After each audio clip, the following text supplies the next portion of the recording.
Live via Skype, it's the Hashtag Wrestling Podcast. I'm your host, Turnbuckle Jim, and with me, as always, is the Ringo to my George.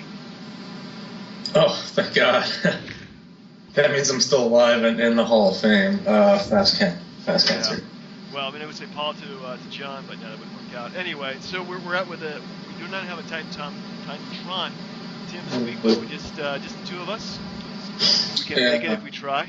I'd like to think that, unlike Max Scherzer, we will have a perfect game tonight. Ooh, at least we'll throw a no-hitter tonight. Okay, I'm on your side. That dude totally put his elbow in. He had Pat. It was a rip-off. It was a rip-off, but, you know, you got to play dirty this day and age. But, yeah, it was a really thick, stupid Pittsburgh Pirates. Anyway, we still crushed them like 38-0 in the series, so it's all good there. Anyway. I know this is wrestling, but my beef is it's 6-0. I get if it was 1-0. It was 6-0. Just try to swing. Yeah. Actually, it was 9-0, so go figure. Yeah. Anyway, folks, so we're going to go ahead and review Raw from this week. At least I watched Raw. Apparently Brian didn't, but I'm not blaming him. It was really not worth it. And then we're going to go ahead and dock SummerSlam 2002. SummerSlam I never watched, but man, it was actually really good. And then we're going to go ahead and do our top 5 things the WWE does not want you to remember. That's right. Did you have any issues making this list? No, actually, there's so much stuff you can put on this list. It's ridiculous. But I just went ahead and put the most obvious stuff that came to my mind. And forgive me for any kind of generalizations I made with this list.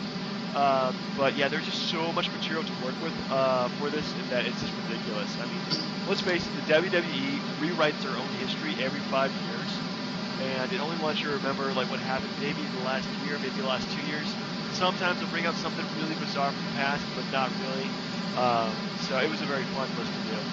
Well, think about one this way. You say weeks, months, years. How about like days? And I mean, I don't know if you have the Bellas on your list, but yeah, they were definitely on the list. Actually, they were like they were the first thing that came to my mind. Actually, was Bellas. Oh yeah. But speaking of them, I mean Raw, right? Yeah, Monday Night Raw. So we're not gonna go this blow by blow, like we never do that anymore. But man, there was a lot of just blase moments to Raw that I just did not care for at all. I'm looking forward to the pay-per-view. Don't get me wrong, but overall, this is really boring. What's the deal with Bray Wyatt having a tea party with a picture of Roman Reigns' kid or something? Yeah, it's making things kind of creepy, I guess. I mean, that's his shtick, is to show up at the end of a match, cost somebody a win, and then bring in their family for the next X number of weeks, and then either lose them or beat them somehow. It's been his thing for quite a while, actually. It's been ridiculous. They don't have anything for him, is what you're saying. Yeah, they literally ran out of ideas with him when he started beating up with Dean Ambrose, which is a great feud, but they had nothing for him. It's just ridiculous. So yeah, not too excited about their match actually, but if they tweak the feud somehow, make Roman Reigns snap, just beat the crap out of Bray Wyatt, bring in the Wyatt family, bring back the Shield somehow. I have no idea how that's gonna work, but still, just go ahead and do that. I think that would be really entertaining. It's a lot closer to happening than most realize. It is. I think that they did that reunion there with the Shield versus the Authority again. That would be a blockbuster. But anyway, so opening segment was Paul Heyman bringing Brock Lesnar. Brock Lesnar apologizing for decimating the announcing crew when he snapped, which is a fun moment. It was pretty good. Shake hands. He again gave Michael Cole a noogie there. Paul Heyman ran down Seth Rollins, so that was good. But yeah, the ending was pretty intense. I thought I've never really seen Brock Lesnar take a beat down like that in a long time. Yeah, but who the ones administering the beatdown? And Jamie Noble had 3 broken ribs. He did have 3 broken ribs. Oh my goodness! Like they really got to milk that for all it's worth. That he had 3 broken ribs for this, but yeah, it was yeah, for considering it was Kane, Mercury, and Seth Rollins, it wasn't a really devastating beatdown, but but Brock Lesnar sold it like a champ though. So they really needed to do that, just kind of give like Brock Lesnar that kind of edge where he's going to be losing. Yeah, okay, so my issue is, so they've been doing this whole thing for the last couple of weeks about Rollins shooting off his mouth about doing it on his own, and then so they give him Brock Lesnar as punishment, but now the Authority is helping him again. I don't get it. Yeah, it makes absolutely no sense. Maybe they want to put just going to give Brock Lesnar his rematch chance, and then you say, oh, you got the rematch, and then they'll do another match at SummerSlam with somebody else. That could be a possibility, but yeah, I don't know. The build for it is kind of weird. They're kind of changing it week by week, so maybe they're kind of giving Seth Rollins that kind of intimidation, so that way he comes and forges a stronger alliance, so that way they can go ahead and fight off Brock Lesnar. At least that maybe what they're thinking of. I really don't know.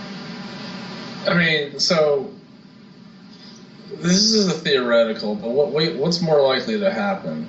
Sheamus cashing in on Rollins, turning him into a good guy, or somebody beating Rollins and then Sheamus cashing in on him? Somebody beating on Rollins, Sheamus coming in and cashing on him. You think so? You don't think they're going to cash in on Rollins directly? Nah, not the way it's booked right now, because it's definitely not. It's definitely not involving anybody besides Brock Lesnar taking on Seth Rollins. So I think they're probably gonna save it until they really want to disappoint us. If I may ask, excuse me, what are your thoughts on Cena Owens 3? I'm looking forward to it because it actually has a belt on the line, so it actually means something. I think that in the meantime, that Owens will be losing the NXT title. It's just going to happen. He's just going to be promoted to the main card, and nobody's going to care. I was not too excited about the promo. I thought the whole I'm the foreign bad guy shtick with the speaking French and all that was kind of lame. Not a big fan of the. Of going to the well so many times with John Cena and Kevin Owens.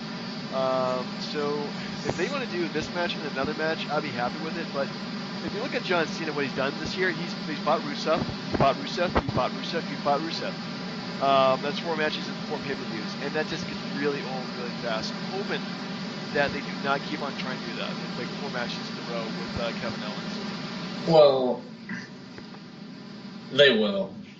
Yeah, well, I mean, their first 2 matches were so good that it's kind of hard not to try to do that again. But the thing is, the WWE, it's one thing I really hate about them is that they have so much of a product out there, and they're just given so many hours of wrestling each week that they're just going to the well too often. And what something should be special is not. It feels like it's just been handed to us again and again and again, which is not a bad thing that we're having so much of a good thing.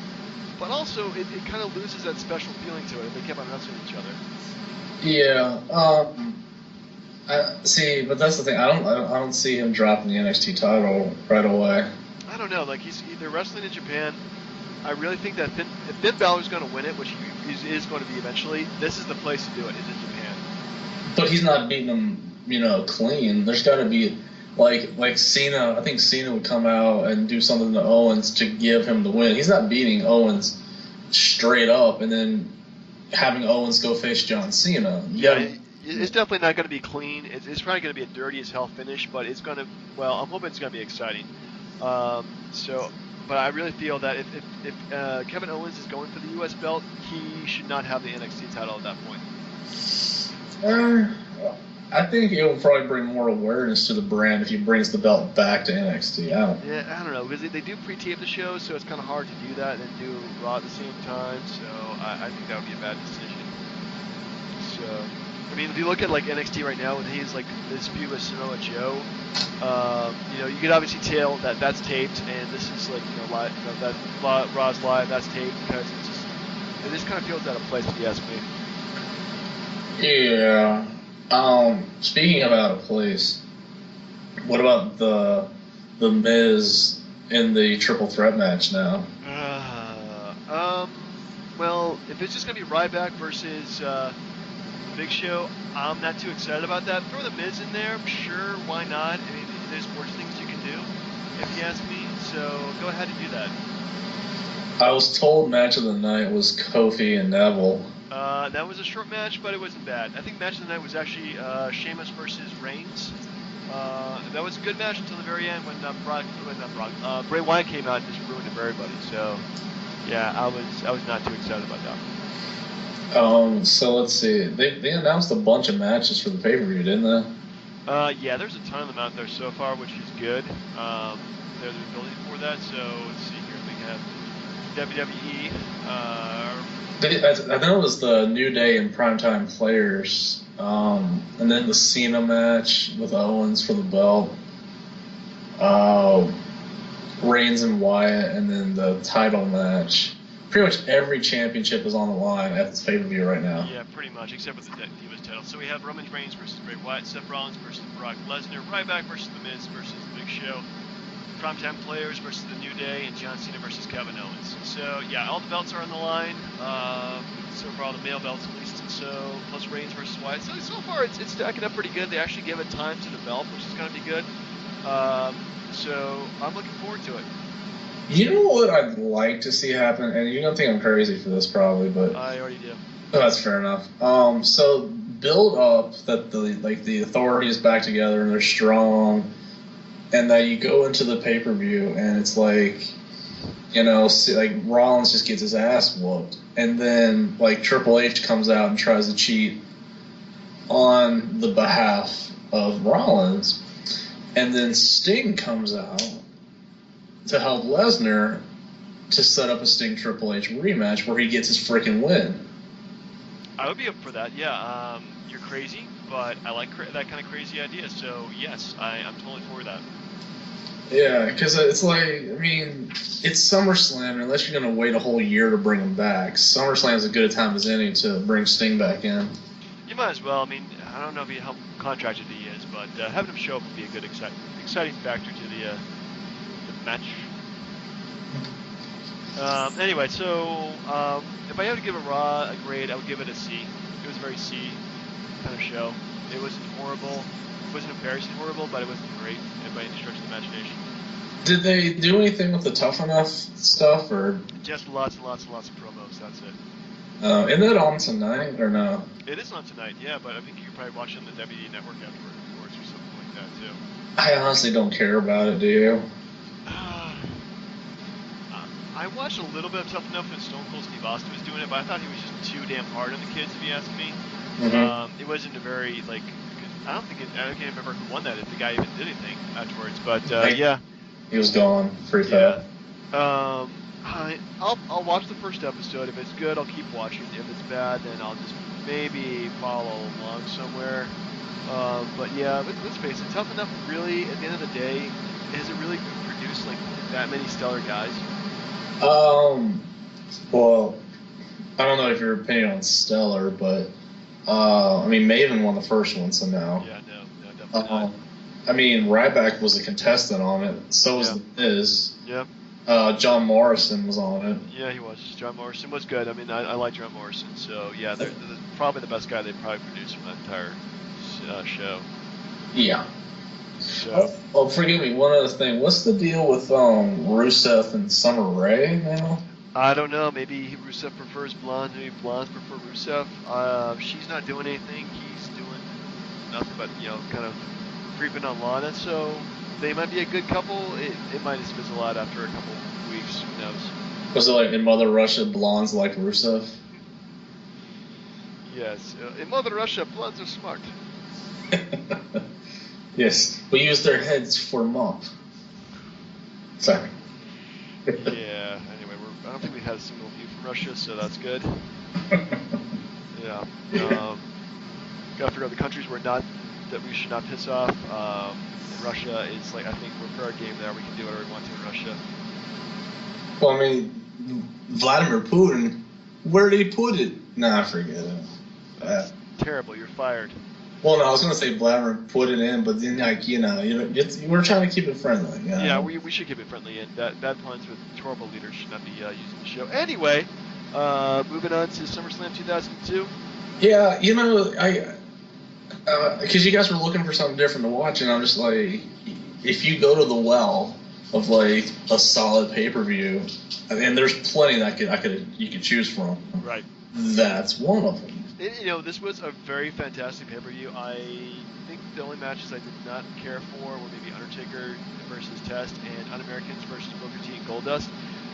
Go figure. But yeah, I think overall this was a very, very solid pay-per-view. I had no problems at all. I mean, if you look at the card, I mean, everybody's a who's who, except for Test. Rest in peace, of course. Yeah. But yeah, it is really a who's who of wrestling, if you ask me. I mean, it's just tons of great talent. So let's go match by match. This is SummerSlam 2002. I actually was not watching wrestling at this point for whatever reason. August 25th, 2002, Uniondale, New York. First match opening up is Kurt Angle versus Rey Mysterio. Yeah. Mysterio had just come in like a month or two before that. Yeah. And Kurt Angle was on fire. Like, they were in Philly, but I mean, he's from Pittsburgh, so they still liked him. But I mean, like, just to give like to give a bit of background to the whole thing, it's like this is August 2002. So they had split the shows up around May time, around like after Backlash, I think. Right. I think it was either like that WrestleMania, like right after WrestleMania, or like a month after WrestleMania that they did that. So things were really in flux at that point. Yeah, because people were jumping back and forth from show to show, and they're building like the separation of the brands. Yeah. And you had that because you had the separate announce teams, and then. But if you look at the talent, like, come on, you had Kurt Angle and Rey Mysterio kicking off a pay-per-view. Very good. Yeah, it's really a luchador versus a mat wrestler. I think both these guys did great. Kurt Angle looked like $1 million at this point. He's already been champion too at that point too, hadn't he? Yeah. Well, he won his first world title in 2000. Yeah. So oh my goodness. Yeah, this is Kurt Angle, the veteran, versus Rey Mysterio, the veteran too. So yeah, phenomenal match. Definitely worth watching it. No problems at all. Next up, we have Ric Flair defeated Chris Jericho via submission in the figure 4. Yeah, I was a little disappointed with this whole thing. Well, Ric Flair is like 52 years old at this point. Chris Jericho can only do so much with him. Yeah, it was a little disappointing and slow, if you ask me too. Well, the problem was like, okay, because I know you say you won't watch around this time, but Jericho was on SmackDown, and he had a really good feud with Edge. And they were just going at it. It was really fantastic. And then, because I read Jericho's book, he was like, McMahon was like, oh, screw that. We're stopping it. You're going to go back to Raw because we need more talent on Raw or something. So he put him with Flair. And Flair, you think about Flair, dude. Like, he went from being like the Raw general manager to being forced back into the ring because Stone Cold quit. And now he's feuding and beating Jericho? I never got that. Yeah, I don't know. Ric Flair's last days as a regular wrestler in WWE was just kind of weird. He's an older guy, reliving his glory days, taking on one of the best wrestlers ever. So, yeah, I don't understand why he's beating Jericho, though. He didn't know business movement. Anyway, next up we have a match I'm sure you enjoyed, which was Edge versus Eddie Guerrero. If it wasn't for the main event, I personally would say match of the night. I mean, seriously, like both those guys delivered, and the feud itself was pretty good going into it. Now, again, I'm not a fan of his execution or educator or extinction. I don't know what his crap was, but his name and his finisher was really stupid. Yeah. But the match itself was fantastic. The match was great. I messed with that. It was fantastic from start to finish. And the crazy thing about these matches is like none of them are have cheap finishes to them too. They're all pretty much clean wins, which is something that they never really had. I think in the Attitude Era, everything was just kind of a crap finish, with a billion people interfering. But all these matches are just done cleanly, which is kind of weird, Well, the majority of them are. Some of them, we'll go over them in a second. They're kind of crap. What did you think of the whole dynamic of first? I mean, going back and remembering that Stephanie was the SmackDown GM and Bischoff running Raw. That's just kind of weird. Remember that he went to Raw like right after. Not like right after, but a couple of years after the Monday Night War, showing up in Raw and being a character like that. I'm sorry. I mean, did you remember that when he came out and like him and McMahon hugged on the stage and all that? Actually, I think I started watching wrestling again after that happened, so I completely missed that. Yeah. But yeah, it was just weird. Like, I mean, I know at that point the brand extension was very in its infancy, and both of them were very competitive, at least in terms of how it looked. So yeah, I was that was a little weird, but it wasn't unsettling. All right. Anyway, next up we have the Un-Americans team of Lance Storm and Christian defeated Booker T and Goldust. Well, actually, I guess these teams kind of make sense. But actually, it was kind of I felt it was kind of a boring match to me as being probably not the best match of the night. No. Do you remember Booker T and Goldust where like they had those segments on Raw where they would just like review movies and all that? It was so funny. No, that was part of. I pretty much missed the entire summer of 2002 for various reasons. And I just kind of stopped watching wrestling until about the spring of that year, like right before WrestleMania of 2003 when I first got back into it again. It was a very quick lull for me, but it was a lull nonetheless. So yeah, that was probably something I completely missed altogether. Yeah, well, I mean, as far as like those two, it was really well done. As far as them being a tag team, I didn't like how they were trying to make them out as, oh, these guys are crazy and look at Goldust, but that's what America's all about. And then they lose. And again, I feel bad for Christian because they broke him off with Edge to give him that singles push, right, only to put him back into another tag team. Well, with Lance Storm, though, I mean, come on, you can do worse in terms of tag teams. He's already tag team champions, but yeah, his career wasn't developing at that point, so I can definitely see why he decided to move on to TNA at that point. Yeah, agreed. So, anywho, next up, the match of. Rob Van Dam and Chris Benoit? Yes, it was Rob Van Dam versus Chris Benoit, and then just an excellent 16-minute match. It felt like 5 minutes. Great back and forth. I mean, the one thing I did love about WWE at this point was that they had like all the talent available in the world, like the best guys from every company, and they could do like fantastic matches all the time. And this was great time period just for the matches themselves. Yeah, I mean, as far as like the match goes, I was a little apprehensive just because their styles don't really go well together, but they hustled and it was really good. Yeah. And even the whole feud of the whole thing, because Benoit won the IC title while on Raw, I think from RVD, and then jumped to SmackDown, and then RVD wins the belt back to keep it on Raw. Such a good match, though. Oh, so good, so good. Next up, we have another Un-American match. It's the Undertaker defeated, the Underbiker, I should say, at this point, defeated Test. Didn't he come out the American flag or something, too? Something like that. If you had a representation of America, you'd probably be better than Undertaker. But, yeah, it was pretty bad. Yeah, talk about a guy that they didn't have a whole lot going for. I mean, like, if you go, like, 2 months earlier, or even like the month prior at Vengeance, he was the champion going up against The Rock and Kurt Angle, and then now he's feuding with Test.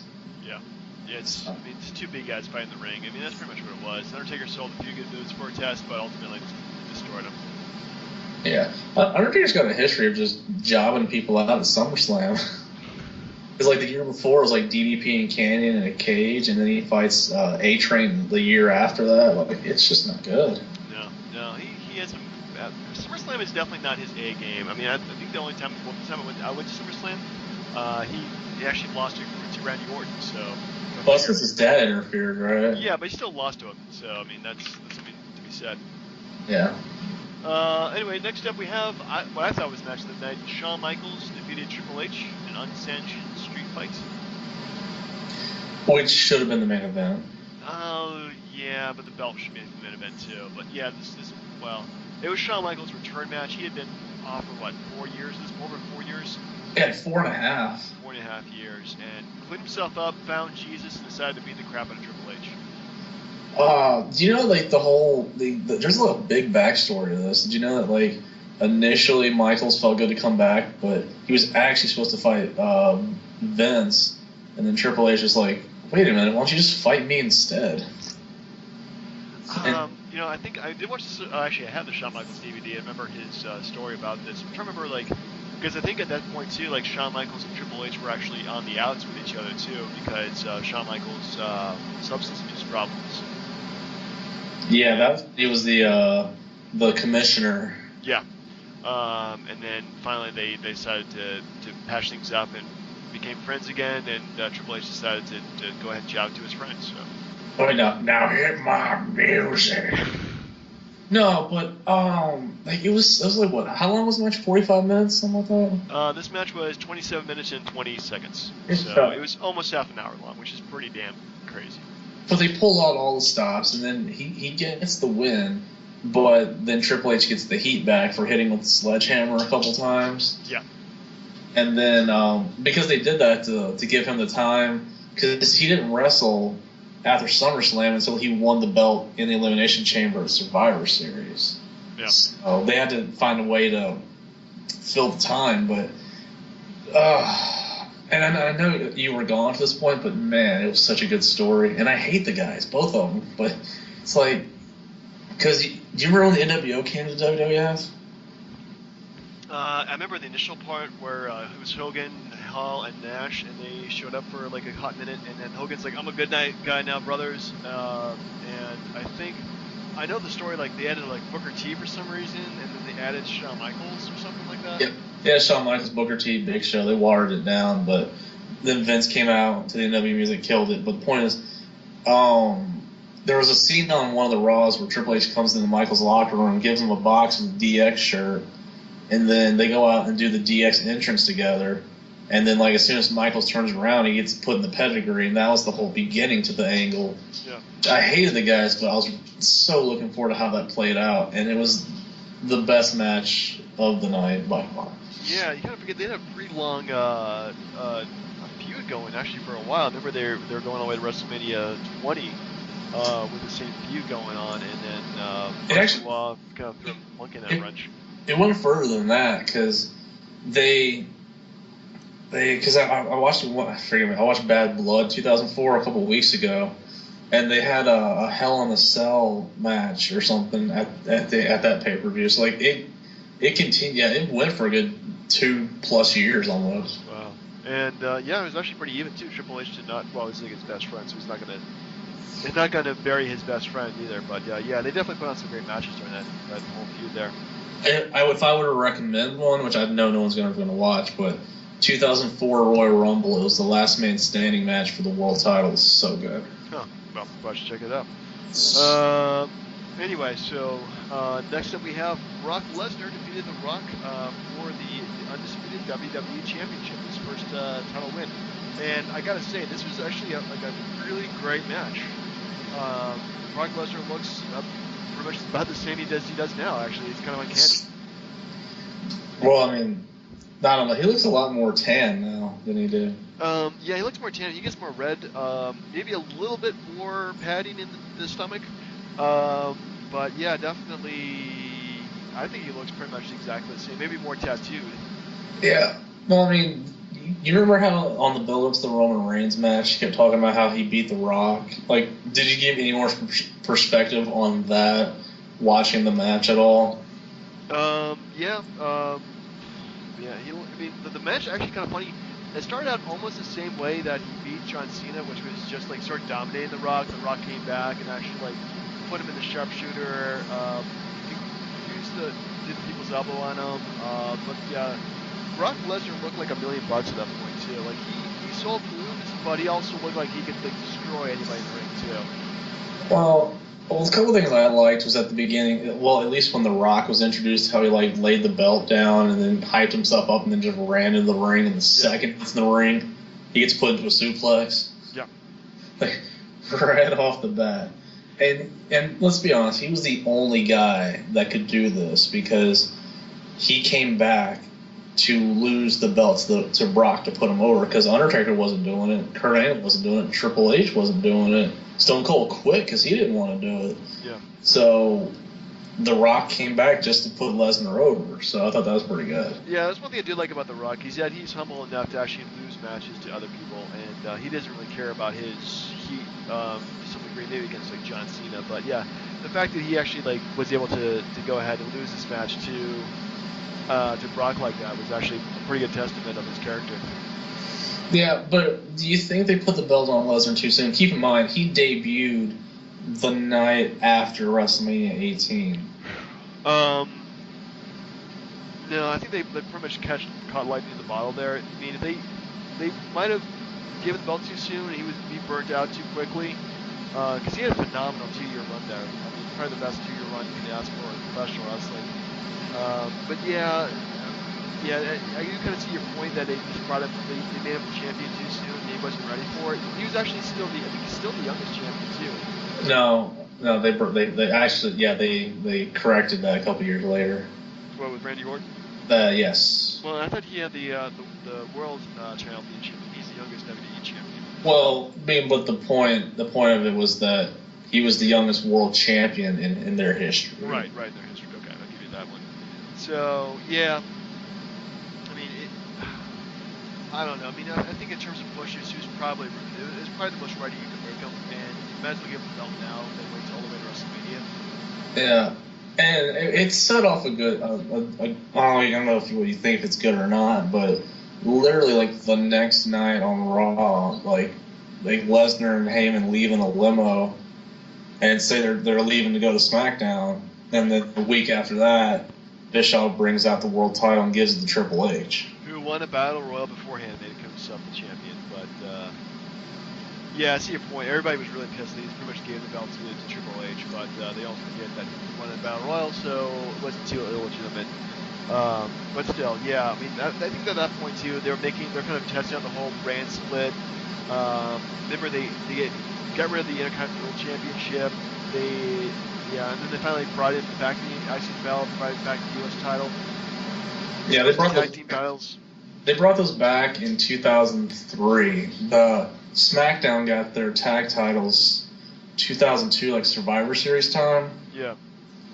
Yeah, because it was like, that is actually a good pay-per-view too. But well, maybe 2002 was a damn good year for pay-per-views. Yeah, well, I kind of missed a lot of them, unfortunately.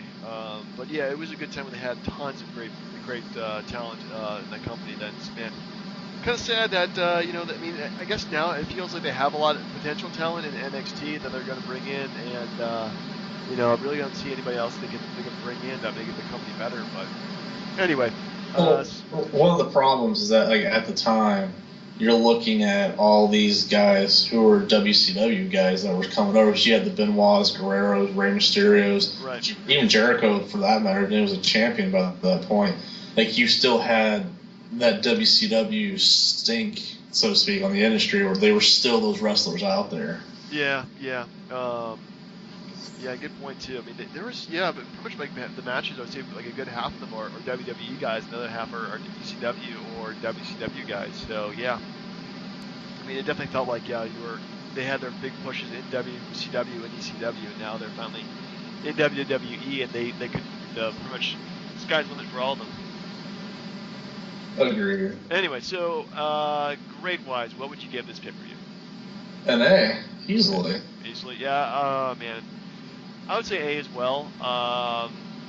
It wasn't A plus level, but man, it was definitely A level easily. Well, the thing is, like, the really good matches are super good, and the stinkers, The Undertaker and Test was a total stinker, but what to me was like the worst match on the card. That was it.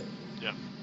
So, I mean, if there's just one stinker, one meh, and everything else is great, yeah, I don't know. Anywho, so, you ready for our list? Did you want to pick one for next week? Pick a pay-per-view for next week? Yeah. Don't see like that's a bad idea. Let's see here. You want to do another SummerSlam, or you want to do like another, do like a WCW pay-per-view that took place in the summer? Oh, it doesn't have to be a summer thing, I guess. But I mean, come on, we're in the summer. We might as well make it some kind of theme. We're trying to break this up a bit. We did ECW. We haven't done the WCW pay-per-view in feels like a while. God bless. Crap. It really depends. Like, because WCW summer '99 was just god awful. Because it was like Savage and Nash, and then Hogan came back, and then he went to red and yellow again, and I don't know, like, it sucks so bad. Like, You know, Great American Bash '99 was rated like the worst pay-per-view of all time. I believe so. Yeah. Don't touch it. Don't. Yeah. So I mean, we could. I'll tell you. Okay, so what would you rather do? Would you rather have like Hogan and Rodman against Malone and DDP, or Hogan Rodman against like Sting and Giant, or no, Luger and Giant? You know, I watched the hell out of Bash at the Beach '97. I think that was actually the first pay-per-view I ordered when I first got back into wrestling around that time. Yeah, I get in and out of wrestling a lot. So I am okay to watch '97 again. I have a lot of good memories of that. I remember it was a pretty good pay-per-view. Yeah, shit. All right. All right, so let's do '97 then. Bash at the Beach. Sounds good. Cool. Anyway, where are we? Oh yeah, so top 5 list. Top 5 things that the WWE wants us to forget. Brian, this is your list. You want to go first? Yeah. So I was worried that we were gonna kind of overlap. So I have literally like 20 things here. Let's see. What's a good one to start with? Just whatever comes to your mind, man. You know what? Here, how about this? It's so bad. Divas Wrestling. Divas Wrestling. They want us to forget that? Well, do you remember when it was good? Yeah, it was good. I remember when NXT is good right now too. So yeah, I remember when it was really good. Like, and it bashed good. But the main roster stuff is god awful. And like, you remember back then there wasn't that many great wrestlers, but you could put like Trish or Lita, like Ivory, like Jacqueline, even like Jazz, maybe like light years ahead of what they got now. Well, those were more wrestlers, and now they're trying to take models and turn them into wrestlers, which is, yes, not the best idea. So that is very sad, very true though. Yeah, I mean, a good example is if you ever watched the Hall of Fame where you saw Alundra Blaze, like, yeah, okay, so she looks like a wrestler. Yeah, there are. Oh my goodness, yeah, definitely. Yeah, man.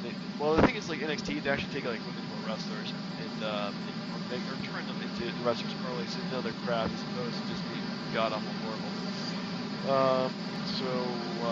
Anyway, so my number 5 is also the same thing, but also very recent. I think the WWE wants us to forget that the Bellas were once faces like 2 months ago. No. What about the heel turn for Nikki, where she told Brie that she wished she had died in the womb? Yeah, I think that was just rage talking, I guess. I don't know, but yeah, we kind of forget that that we have a reason to cheer for Brie. Maybe, I don't know. Nikki, not so much. So yeah. Just horrible acting. Oh yeah. I'm sorry. Like, that's a good choice. That's so bad. Well, you're number 4? Let's see. I had reservations about using this one, but then I saw a commercial on Old SmackDown that I saw, and I was like, the hell with it. The XFL, sir. Oh man, the XFL. I remember watching like the opening game and thinking like, at first I was like, this is exciting. Yes, it's a different kind of football. I was 2 weeks away from the Super Bowl, and like the first quarter was like, yeah, this is new and different. Now at the end it was just like, oh god, somebody fucking score a point. And like their whole thing is like, we're gonna make it new, and we don't want a bunch of sissies or wusses or whatever. And like this stuff was sort of like NBC was televising the games, and I was like, they had those cheerleader locker room segments were corny as hell, and not what anyone was expecting. And the worst thing it did was that it gave Tommy Maddox, if you remember that guy, he actually got an NFL career restarted because of it. But I do remember Tommy Maddox, and he hated me, whoever his name is. Rod Smart. Rod Smart. He played for the Carolina Panthers. I think actually in the Super Bowl too, didn't he? He played for the Eagles too. That's the only reason why I remember. Wow. I remember that one terrible season that was the XFL. Trivia note: do you know how much it cost the WWE? Wasn't it like a couple $100 million? Yeah, actually, it was much lower than that. Like $10 million? A little bit higher, I think. 20. I think it was around 40 million. I think 20 to 40 million. It was definitely like chump change, but it wasn't a huge financial disaster for them though, because it was co-produced by NBC. Yeah, but it still made him look like a dumbass. Yeah, it was a horrible, horrible risk. But I mean, honestly, 2001, Vince McMahon was pretty much like the top of the world though. But like, I'm trying to remember because I didn't even look like how it only lasted 1 year, didn't it? Yeah, it was 1 year. I wonder why they pulled the plug. The ratings just that bad. Actually, if you go to OSW's got a great send up of the XFL, the whole history of it. Yeah. I believe it's on YouTube, and I would totally check it out actually. Oh well. So I'm actually going to put a link to that in our page there because it's so freaking cool. Yeah. But anyway, so I digress. So speaking of cheerleaders in the locker rooms, my number 4 is also kind of the same vein. Nudity. Whoa. Or topless moments in the WWE. Oh, the nip slips. Not just slips, intentional slips. Can you name 2 of the most well-known nip slips in WWE? Well, I know one was Jackie. Yeah. We're talking about Sable. We're talking about when the cat just took her top off in Survivor Series. I think that was Royal Rumble, but yes, I do remember that. No, it was Survivor Series. I remember no, it wasn't Survivor Series, but it wasn't the Rumble. It was like she had just wrestled like some like kind of mud match or something. Yeah, she just took her top off. Yeah, she just took her top off and then she got covered up. But yeah, it was like all 2 seconds of nudity. We're talking about like Sable when she had the hands painted on her boobs, or Yeah, it's not really the same thing if you ask me. But yeah, I mean, there's just pretty much just tons of just really trashy television that they produced over the years that were mostly on pay-per-view. Some of them, actually a lot of it on live TV too. And man, it was just horrible, horrible stuff. Well, I mean, okay, horribly trashy stuff, but stuff that still kind of feels authentic to me. You know, there was a picture I saw somewhere of like Stephanie McMahon had a boob hanging out while she was in the pedigree. Huh. Well, that's... Man, Stephanie McMahon is a nice human being. You had to bring that up. I just thought it was, kind of funny based off the position that she was in. And Did they do that in the bedroom? The pedigree? I would think so, but he wouldn't let her out. Not the point. Let's not worry about that. But so your point about nudity, sir? Yeah, nudity, just totally trashy stuff, stuff like that. I mean, it's just pretty much. Oh yeah, you can kind of see that. The slip there. Yeah, and it's just like, I mean, all that stuff came to a halt when they went PG, and then they stopped doing the deal with Playboy. Like, yeah, pretty much it was just halted like back in 2012 or so, 2010. Earlier than that. I think it was 2009 maybe. I think it was 7 or 8, but it was like because the moment they started doing bra and panties matches was the day that it happened. Yeah, holy crap, that's more than stuff. That's a whole group right there, just calling it out. Yep. Wow. Anyway, do you have a number 3, sir? Yeah. Let's see. Oh God, there's so many on this list, but it's not tough to choose. Hornswoggle. Hornswoggle's still around somehow. Yeah, but my point is, Hornswoggle was the last cruiserweight champion, which no one refused to acknowledge. Yeah. They just threw him in and said, "Fuck it." He's the anonymous Raw general manager. Yeah, I don't know why they even decided to do that. That's just a horrible decision. And then they brought back the anonymous general manager, even though everyone thought, "Hey, isn't that Hornswoggle?" So they were insulting our intelligence again. Yeah. And what else? Oh yeah, that Hornswoggle was McMahon's bastard child. Man. So many bad ideas just kind of surround him, don't they? Poor guy.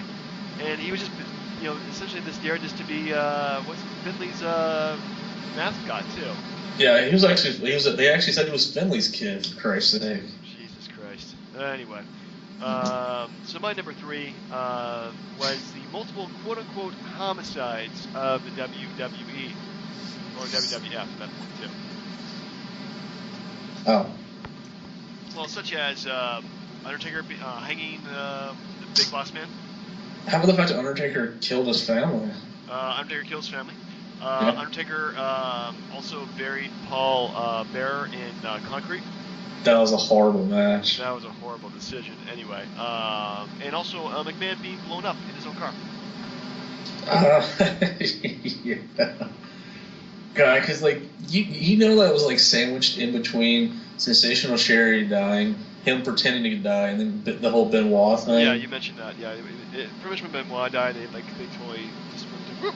Nope, nope. We're just going to not going to even acknowledge that anymore on TV. So yeah. Even if they're not religious, they had to be like, man, we pissed off somebody. They really did. Oh man, but yeah, you just kind of forget that they were just trying to push the envelope so much it just got ridiculous. Agreed. Yeah, so bad. Yeah. Anyway, so your number dos. Um, God, let's see. Along those lines, in a way, is the fact that WWE made a Chris Benoit memorial special the night after he died, Right. Which was during the, I want to say, Night of Champions pay-per-view 2007. Yeah, I think so. Because they had John Morrison sub in for him and beat CM Punk for the ECW title at the point. But the fact that they aired a special the next night, like, vignettes, personal pieces, like matches dedicated to the guy, even though the word had come out that it was a murder-suicide, but they didn't know exactly what happened, but they still ran with the special and then looked like assholes when they found out that he killed his family. Like, come on. Yeah, that's kind of a dick move. I mean, oh man. Like, I know your first indication is you want to honor the guy, but in a situation like this, maybe give it a couple of days. Yeah, well, the problem with the WWE is the show must go on no matter what they do. So oh man. The best part of it was when they interviewed William Regal. He was like stone-faced. He was like, I miss the guy, I respect the guy, but let's wait before we give him praise until we see exactly what happened here. Yeah. He was spot on. Yeah, very sad. I was gonna say that we pretty much would put a Benoit ban from this list because that's one thing that they really don't want us to remember at all. Well, no, okay, that's not really true because they brought him back, like on the network. Like he's in all the matches that they edit out his matches on the network.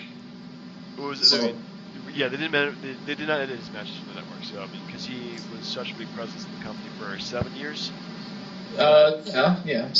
It would have been impossible for them to do that. I mean, but they always say like their characters are different than the people that portray them. So. Yeah, I don't know, but again, like, because they put so many Raws on the network, I guarantee you will never see that Raw on the network. Oh yeah, I mean they're totally just skip it over. I don't blame them. Anyway, so you're number 2. So that was my number 2, sir. Your number 2 was that? Oh really? Oh, okay. Yes. Was Chris Benoit or just the whole that show happened? That the show happened. Oh, okay. Oh, for some reason you kind of sandwiched it in there. So it confused me. All right, so my number 2 is actually kind of a quick one, but also involves the Undertaker too. A lot of these involve the Undertaker. Is that he won via DQ? It's one of his streak matches, WrestleMania 9 versus Johnny Gonzalez. Yeah. Yep. Lost because apparently Johnny Gonzalez used ether on him or something like that. He looked like a complete chump this entire match. It was the worst WrestleMania of all time. They just proved me wrong. God, 11 was up there too. But yeah, but it wasn't as horrible. At least 11 actually trying to feel like a WrestleMania. Number 9, which is and they actually put over 3 votes. Again, WrestleMania 27 gave Lawler and Michael Cole 45 minutes. Oh god, they were really pressed for time, weren't they? Yes. Yeah, that's what happens. Anyway, so your number 1 thing that WWE wants us to forget? Actually, real quick, I want to ask something. So next time, I think the punishment match should be Undertaker Johnny Gonzalez, or just WrestleMania 9 as a whole. Oh man, it's just so bad. You really shouldn't watch WrestleMania 9. It's just the worst thing ever. Oh, I think that's I think if Tim finishes last again, it's got to be something with WrestleMania 9. That's 3 pay-per-view. Yeah. Bro. Actually, funny note, man. Do you remember the movie Groundhog Day? Yes. Okay. You remember at the very end, like he gives everybody pretty much what they want. He gives the young couple tickets to WrestleMania. Yeah. Okay. That would have been WrestleMania 9. So those poor bastards. Maybe they got stuck in a Groundhog Day of just giants. Just watching it until it actually got better. Ugh. There's some version where Hulk Hogan does not win the belt, and yet Bret Hart does. Or Bret Hart keeps the belt.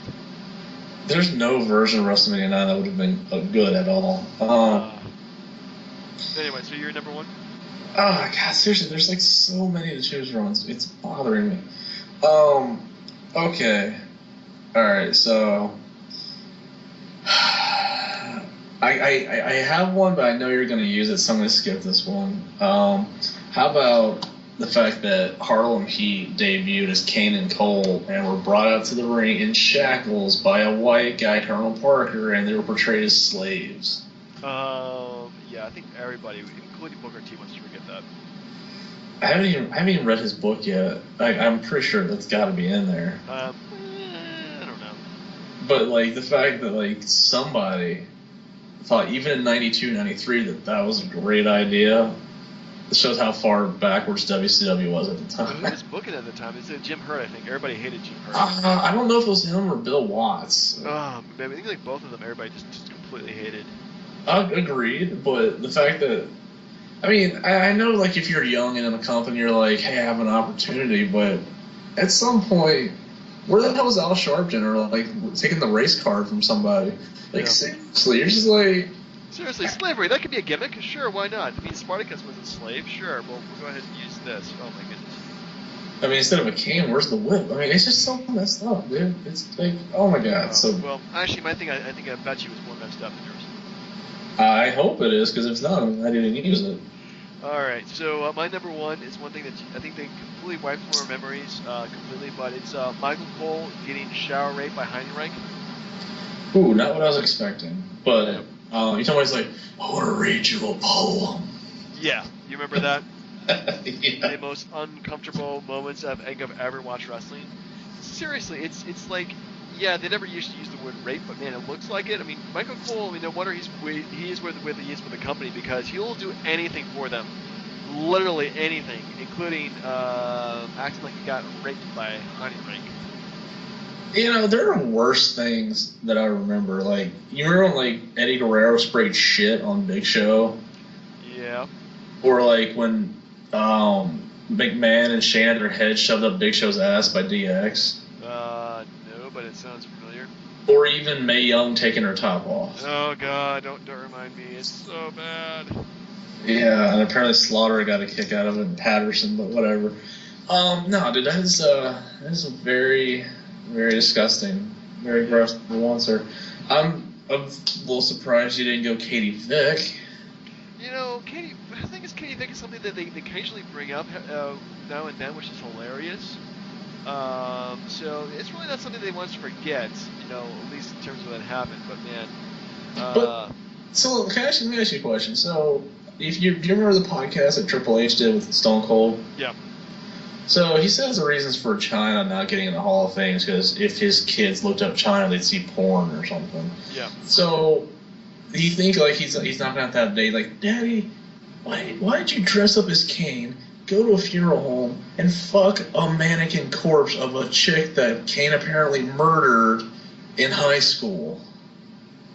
Hmm? Yeah. Come on, like it's so bad. Yeah, it's just about as bad as that. I give you that, man. It's pretty damn gross. Yeah, Katie Vick would be one of them. There's just so much stuff they have from that era. And not even like the Attitude Era, is like the stuff that happened after the Attitude Era I thought was really just bad taste overall. Like, you mean like, what do you mean like Vince McMahon wrestling God? That was more sacrilegious than offensive. That really doesn't piss me off as much as it say other people, but yeah, I can see that being really bad. Just real quick, we ain't got to go into detail, but I had a couple of these extra written down, so one if you thought it was actually worth mention or not. Just go ahead and shoot at me. Raven putting Sandman on a cross. Not their thing. It was ECW, so I don't think it's a big deal. Let's see. HBK doing Playgirl. If you gotta flaunt it, man. So I think it's actually funny because most gay guys think that Playgirl's the girl. So yeah, I'm okay with that. Just China. No, China had an interesting and she was something different. So I think early China not bad, early China bad. Did you see the story about her like going to WWE headquarters? Like they didn't want her, like they didn't know she was going to be there, but she showed up and they started taking pictures of her at the headquarters. Yeah, something like that. Somebody's doing some kind of China biography documentary or something like that. She wants to go into the Hall of Fame or something like that. No, just no, go. Not gonna happen. Okay, let's see. So WCW having a hardcore title. That was just bad stuff altogether. So yeah, I'm kind of offended by that. What about the Ray Eddie storyline where Eddie said he was the father to Ray's baby just to have a domestic, all the custody papers in a briefcase on top of a lap? They're really stretching for those ladder matches. Yeah, that was pretty offensive. Yeah. What about Vince showing his ass for the Kiss My Ass Club? If you got it, flaunt it. Oh, that's not. Oh. How about the fact that they had a fake Undertaker and a fake Kane? They went to pay-per-view matches with both guys, and you never saw them again. No, go figure. You remember that? Like when See No Evil came out, they had Kane wrestling fake Kane, and it was like one was in a mask, the other wasn't, and it was like Undertaker versus Undertaker again. Yeah, I don't remember that at all, but I think any kind of fake guys is bad. Bad call. Anyway. We gotta wrap this up, man. There's two more. All right, hurry up, man. I'm sorry. What about the? Let's see, where was I? Where was I? Okay, so yes, when WCW actually kicking WWF's ass in the Attitude Era. Yeah, I remember that because they had a good run there for a while, and they just lost it. Yeah, and the last thing, records that are erased when somebody fucks the company. Case in point, Brock Lesnar, when he left after WrestleMania 20, they gave Randy Orton the title a couple months later just so that Lesnar would be out of the record book as being the youngest champion in the history of the company. Yeah, I don't know. I mean, it was a different time. It's not like they're trying to make us forget about that, so no problem with that at all. They had a couple other instances. I know they try to do the same thing with Punk. Or no, they're doing the same thing now with AJ Lee with freaking Nikki Bella. But do you have a top 5, sir, for next week? Top 5 for next week. I actually do not have any ideas for next week. I was thinking maybe top 5 Summerslams of all time. Ooh, well, see, we're going into SummerSlam. Like we're still going to Battleground, so I mean, I like the idea. We got so much time after Battleground to SummerSlam just to SummerSlam the shit out of people. Yeah, we do. Man, I really have no idea. Do you want to have any ideas? I think we'll just come up with something and then let everyone know, either via the Facebook page, which everyone loves, or we'll just tell everybody next week. I think people don't really care anyway, so let's come up with it next week then. Top 5 lists. Top 5 lists? Oh, God. Yeah, that was... No way. Ain't gonna happen. Do you remember when? No. Alright, yeah, that's all I got for you, man. Alright, cool, man. Alright, well, thanks for listening, everybody. Like us, hate us, don't like us. We'll see y'all next week. Take it easy.